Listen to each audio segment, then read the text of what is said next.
Okay. Good morning, class. Before we start, let me have a short prayer. Okay. So, okay, thank you for, I say amen. Okay. Kindly check attendance. Checking of attendance. Okay. Para po maaan natin kung may absent po. May absent po ba sa boys? Sa girls? Okay, very good. Bago po ang lahat, tingnan niyo po muna yung ilalim ng lamesa, sa kanan at sa kaliwa. Kung malinis, kung may dumi po, dampugin po natin. Bulutin po. Ilagay po sa tamang takot.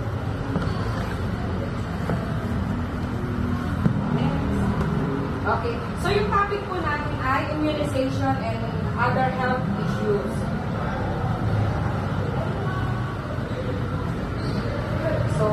So ito po yung objectives natin. Explain the concept of immunization and how it works in the human body.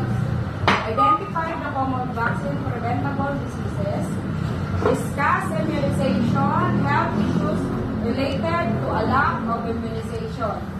Demonstrate awareness of the role of the immunization in community protection, herd immunity. Create strategy promotion immunization awareness within community. Okay. So yung icebreaker po natin, so yung ating health myth or fact. Pag fact, ito po yung magka-thumbs up. Tapos pag myth, ito po yung thumbs down. Okay po. Ito po yung thumbs up and thumbs down. Okay, vaccine can make you very sick. Thumbs up or thumbs down. Okay. Okay. Thumbs down. Okay, next. Washing your hands can prevent many diseases. Okay, thumbs up or thumbs down. So, ito po ay thumbs up. Okay po, very good. Okay. You only need to drink water when you feel thirsty. So, hindi naman tayo pwede uminom pag tayo ay uminom ng tubig pag tayo lang ay nauuhaw. So, kailangan natin ng water ng katawan natin. Ito po ba ay thumbs up or thumbs down? So, ito po. Okay, very good. Thumbs down. Okay. Eating fruit and vegetable help your body stay strong. So, pag kumakain tayo ng fruit and vegetable, kailangan ng katawan natin. So, mahalaga po ito kung thumbs up or thumbs down. So, ito po ay, para maging strong tayo, thumbs up. Okay. You cannot get sick from sharing utensil with others who is ill. Okay. Pwede mag-share, thumbs up or thumbs down. Okay. Thumbs down. Okay. So, next, na-enjoy niyo po ba yung icebreaker namin? Icebreaker ko po? Okay, bago po yan, may mga tanong po dito. Have you ever received vaccine? Okay, very good. Thank you. Next, may number 2 po. Why do you think immunization is important? Okay, bakit mahalaga po sa atin? Next. Okay. Very good. Okay, next po. Okay, immunization. A process that protects individual from infection. So, this is through vaccine. Immune system response. So, mahalaga po yung ating, para po mahalaga po yung immunization po sa atin, para yung sa ating immune system. So, produce antibodies. So, next, long-term protection. So, mahalaga po yung vaccine para po sa protection po ng katawan natin para maging maligtas. So, common vaccine-preventable disease. These are illnesses that can be avoided through vaccination. Vaccine help the body build protection so we don't get seriously sick if we are exposed to their disease. So, mape-prevent po natin yung ating disease ay pag-protection po tayo ng vaccine. Okay. Next, please. So, okay. Yung ating mga ano po, yung at contagious viral infection that cause fever, cough, running nose, red eyes, and a red rash. It can lead a seriously complication if not prevented by vaccination. So yung measles po, ito po yung sa bata. So nagpapangkal-kal po yun. So, ang sabi nga po nila, hindi pwedeng mahanginan kasi pag nahanginan daw po, lulubog yung mga red rashes. So pag yung may measles yung pagbata pa po, ito po yung mga vaccine ng mga bata. Next, please. Okay. So, hepatitis B, a viral infection that affects the liver. It spread through blood and body fluid. Vaccination help protect against long-term liver disease. So, yung hepatitis B, ito po yung sa liver, ito po yung nag-yellowish po. Pati yung eyes, nag-yellow din po. So mahalaga po yung vaccine para ma-prevent po natin yung ating immune system. Next, please. So, influenza, flu. So, yung a common viral infection that causes fever, body aches, and cough, and tiredness. It is spread easily, especially during flu season. The flu vaccine helps reduce illness. So, yung influenza, ito po yung parang ano po, ito po yung nilalagnat din po. So, pananakit ng katawan. So, ito po yun. So, para po maiwasan, kailangan po natin ng vaccine. HPV, human papillomavirus. A very common virus is spread through skin-to-skin contact. Sometimes can cause warts or lead to certain concern HPV vaccination. So, protection against the harmful type. So, kailangan din po magpabaksin po tayo kasi mahalaga po ito para hindi po tayo nakakagay po ng COVID. Next.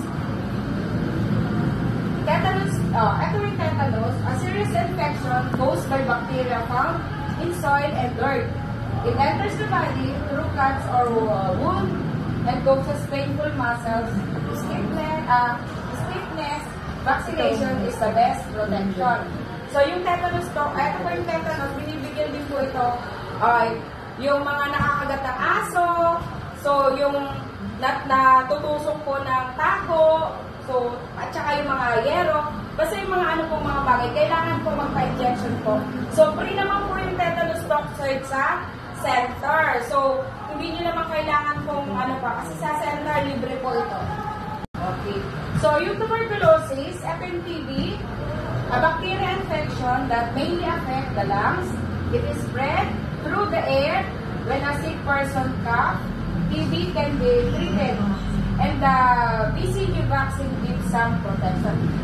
So, yung TB po, dati po, nung mga panahon ko, yung TB po, wala pong gamot. So, kumbaga, pag nagkaroon ka ng TB, ito po yung nagkakasakit din agad, yung di ba namamatay. So, ngayon po, hindi na po ito. So, yung TB po, may gamot na po siya. Hindi nyo na dapat, hindi kayo matakot. Kasi, 6 months na gamutan, susundin nyo lang po yung ano. Libre na din po ito sa center. Kung sa private po, may bayad. Medyo mahal. 162 yun. Next. So, COVID-19, ito po yung viral dati po na takot na takot tayong lumabas.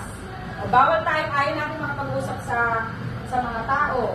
A viral disease that can cause fever, cough, and breathing problem is spread easily through droplets. Vaccination help prevent severe illness. So kailangan may protection din po tayo ng vaccine. So, kailangan po natin mag-vaccine po para ma-ano po natin ma-prevent po. Yung iba po kasi takot nung COVID kasi pag na-injection na daw sila parang manginila. So, hindi po. Protection po natin yan. So, kailangan natin magpa-vaccine. Next, please. Importance of immunization. Individual protection, community protection, herd immunity, prevent outbreak, lower healthcare costs, protection of vulnerable and group. So, ito yung may protection po tayo, kailangan po natin mag-vaccine. Mahalaga po yung immunization, mahalaga po yung vaccine o sa community para po hindi tayo makahawa. So, prevent po natin. Tapos yung lower, hindi tayo, hindi masyadong gagastos. So, para hindi po tayo, Tapos, yung protection po, yung sa vulnerable po.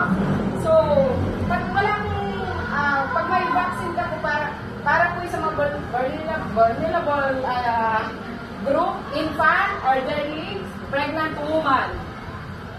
Other health issue related to lack of immunization. So, ito po yung mga walang bakuna. So, outbreak of measles, polio, diphtheria. So, ito po yung pag wala po, ito po yung mga po nila. So, next, yung increase of mortality. So, para po maiwasan ay yung mga wala po, ito po.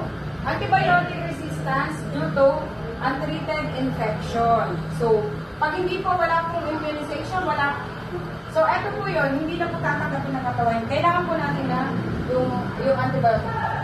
So, disruption of schools. Disruption of schools works productivity. So, pag po tayo, wala po tayo immune, siyempre maghinap, hindi po tayo makakapasok sa school, hindi po tayo makakapasok sa trabaho.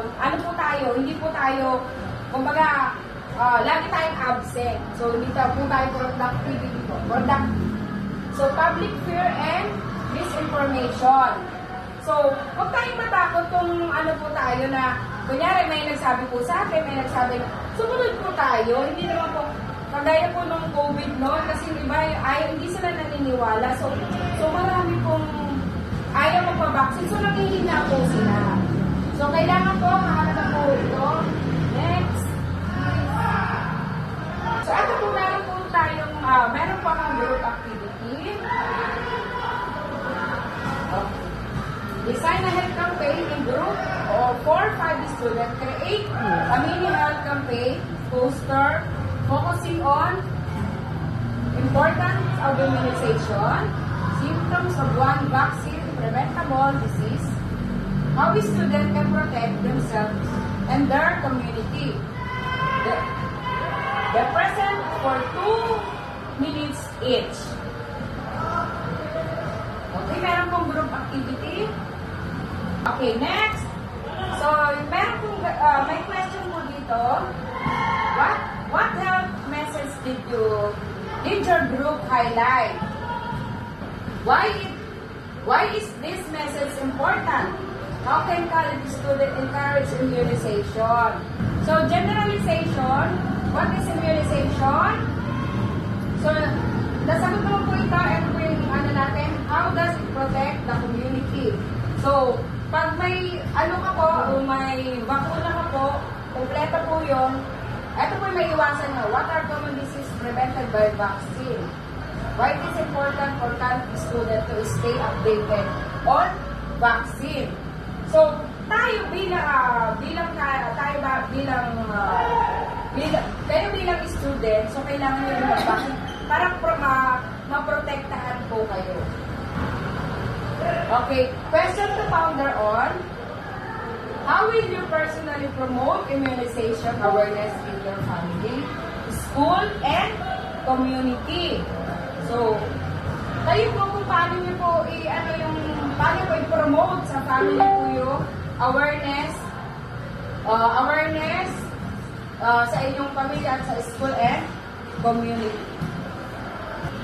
Okay, meron po tayong short quiz. Answer the following question. What is immunization? Give the example of vaccine prevention disease. What is herd immunity? Why is immunization important for public health? Name one health issue that may arise from lack of vaccine. Okay. So may assignment po. Create a page reflection answering. Why did you learn about immunization? How can immunization prevent health issues in the community? What action can you take as a college student to support immunization program? Okay? So, thank you po. Thank you. God bless.